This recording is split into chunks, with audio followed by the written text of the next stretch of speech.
Welcome to the Solemn Vanguard channel. Today we talk about the new mechanic, kind of an update video. But first, as requested by the Discord, and if you don't know yet, I have a Discord group since yesterday. We're at like 360 members already in like one night. But can you do this?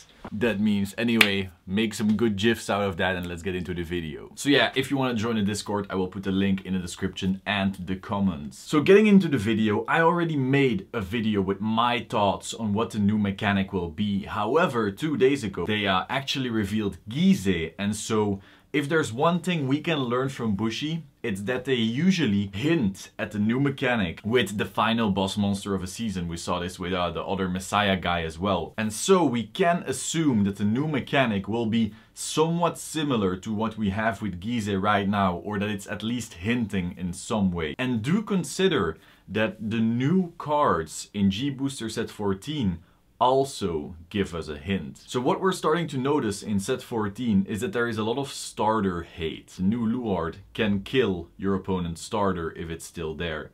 The new Sherrod can kill your opponent's starter if it's still there. Chrono Jet Z kills the starter if it's still there. So this would mean that First Stride automatically also gives you a starter kill. And I don't think Bushiroad would want that we all start running starters from earlier booster sets that can go into Soul before GB. So maybe this is their little hint of telling us, hey, starters will not be what you think they are right now.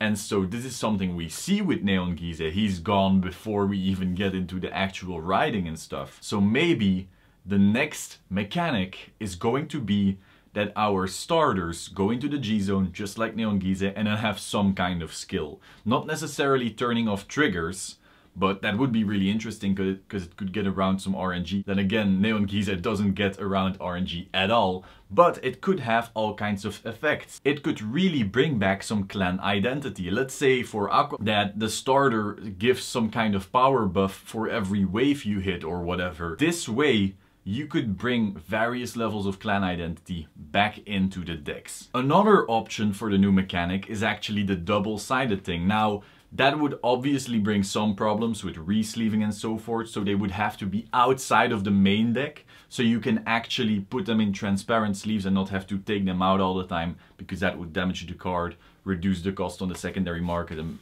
bring forth all kinds of problems. Magic the Gathering actually had a special solution for this, these little cards that made you tick off which side and blah blah blah. So that's an option. I don't think it's a very good solution in the end, because no one wants to play with random pieces of cards and that say one card is one card, but I do think the transparent sleeves and just being outside of the main deck could be a good solution. Finally, and this actually ties into my earlier idea, and it's also an actual hint maybe at what they might be planning, is if you work with double-sided cards, it actually becomes really easy to get into nation-based cards.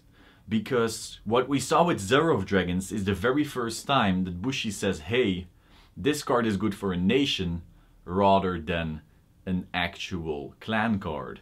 What if we started getting double-sided cards and one side is Royal Paladin but the other side is Shadow Paladin, and then you could play it in both decks. Depending on the situation or some kind of thing occurs, you can flip them.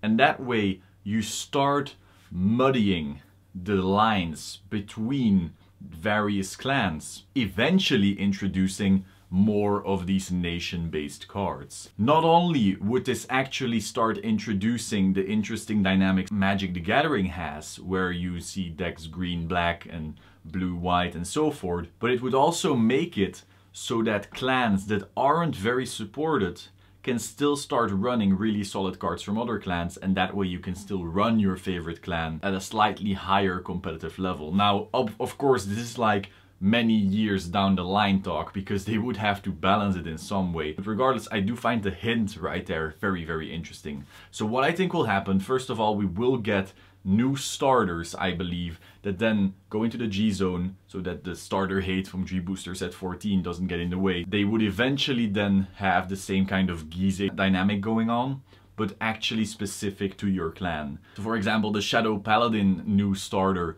could say something like, when this card is in your G zone face up, whenever something is retired, you can do a thing. Or the Royal Paladin would be, when something is called from deck, you can do a thing. You get some kind of extra. That way you bring back that clan identity, you get the new kind of starter thing, and maybe, let's say, on Shadow Paladin, after retiring 15 cards, this new card comes into play with a 40k body and whatever the hell. But it's a really interesting mechanic in my opinion.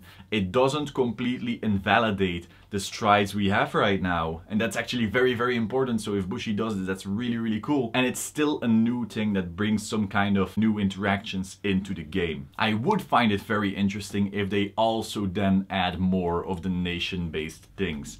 I don't think they will just stop at Zerath Dragons. Like, imagine if Dust is the one and only Dark Nation card we ever get. That just doesn't feel right. I feel like there's more to be done there. So that is my new hunch. New starters like Gyze, nation-based cards, maybe double clan, double-sided cards, but that one is like for the future. That was it. I hope you found this interesting. As I said before, I now have a Discord. So if you want to join that, I will put links in the description. We're at like 360 members by now on one night. Insane stuff. Very interesting conversations and good memes as well. I am also doing, and I will probably make a separate video for this, some kind of giveaway. So when you join the Discord, there will be a poll in announcements, a Google poll, where you can choose one unit that you would like to see on a playmat. And this is totally different from RPD. I want to make really cool playmats that are designed from scratch. These are some peak performance reveals right here. So tell me which unit you would like to see on a playmat. Poll will be in the Discord group, and then one of the Discord members will get it for free. I am not going to give any more information for that, so it's going to be playmat, one unit, one member gets it for free. Poll will be closing very, very soon. Hope you found this video interesting. Please subscribe to the Solemn Vanguard channel for more. Click that bell button to stay up to date. Click that bell button. Let me know in the comments what you think about this new possible mechanic, and I will see you soon. Ciao!